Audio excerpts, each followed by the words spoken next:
série Le chemin de l'olivier.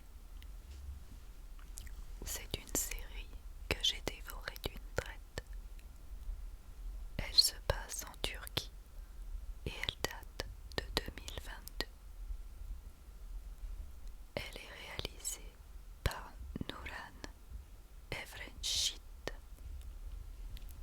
et elle se compose pour l'instant de 2 saisons et 8 épisodes. J'espère fortement qu'une saison 3 se prépare. Le chemin de l'olivier raconte l'histoire de 3 amis de longue date qui traversent la vie avec des hauts et des bas.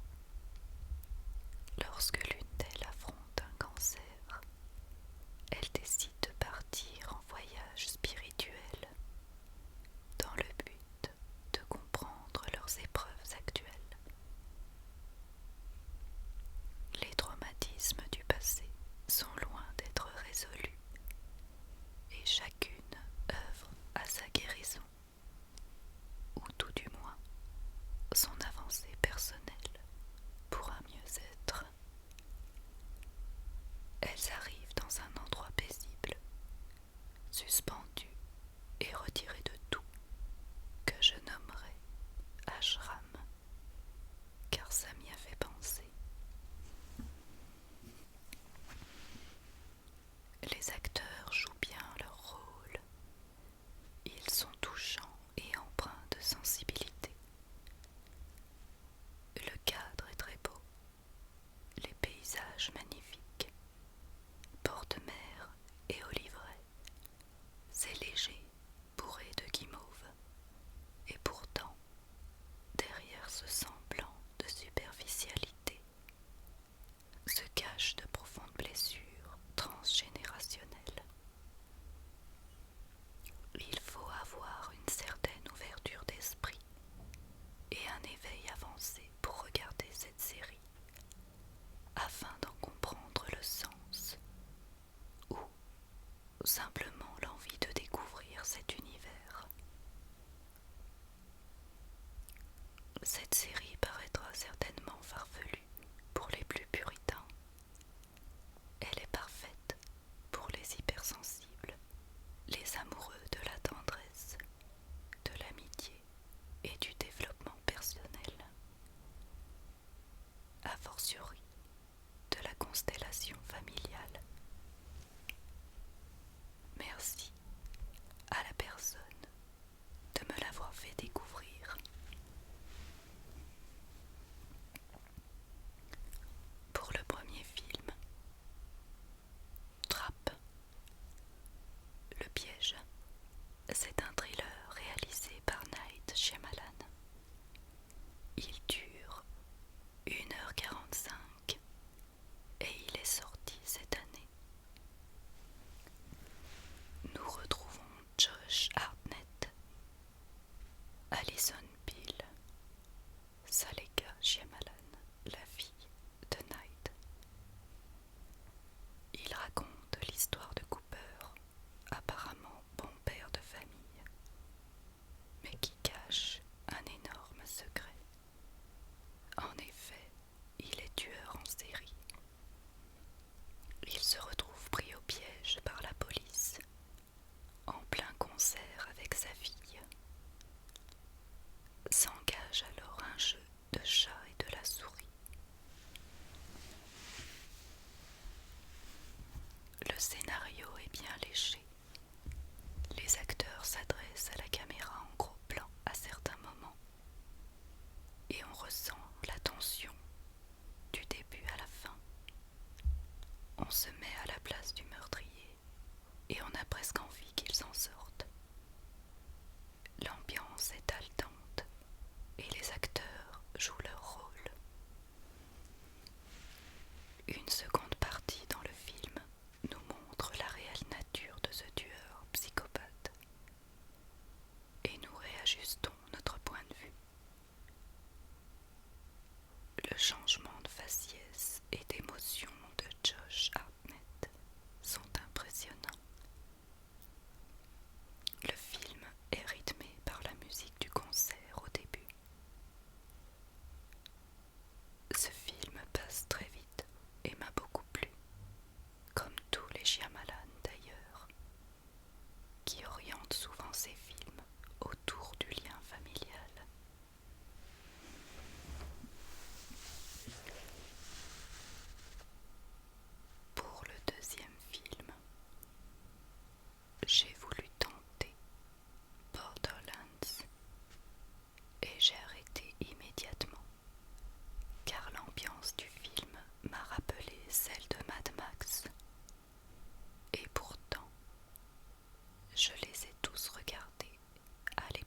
dans une maison plutôt étrange.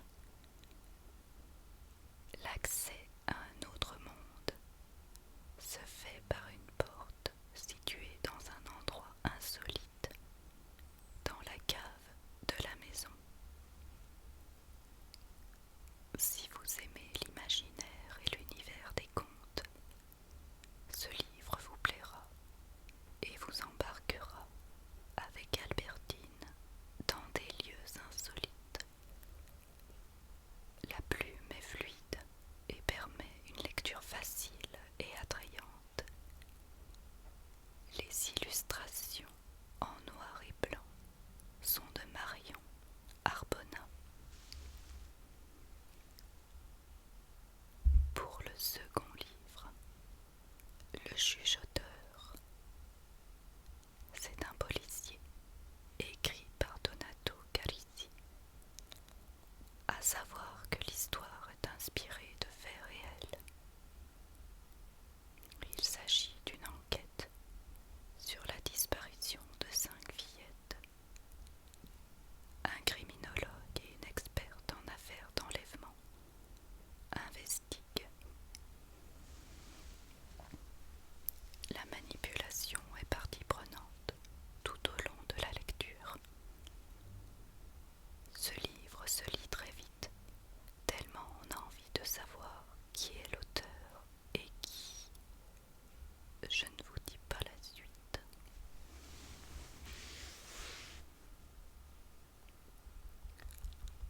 Ensuite, La cabane de l'enfer. Encore un thriller, cette fois de J.V. Stevens. Il raconte l'histoire de Annie, agent immobilier de 32 ans, qui avait prévu de vendre une maison grâce à une journée porte ouverte. Mais son dernier client, un homme qui prétend s'appeler David, l'a fait monter de force dans sa camionnette. Annie vient d'être enlevée. Ce livre retrace ses entretiens chez son psy, où elle raconte l'horreur qu'elle a subie dans cette cabane du fond des bois canadiens. Ce livre se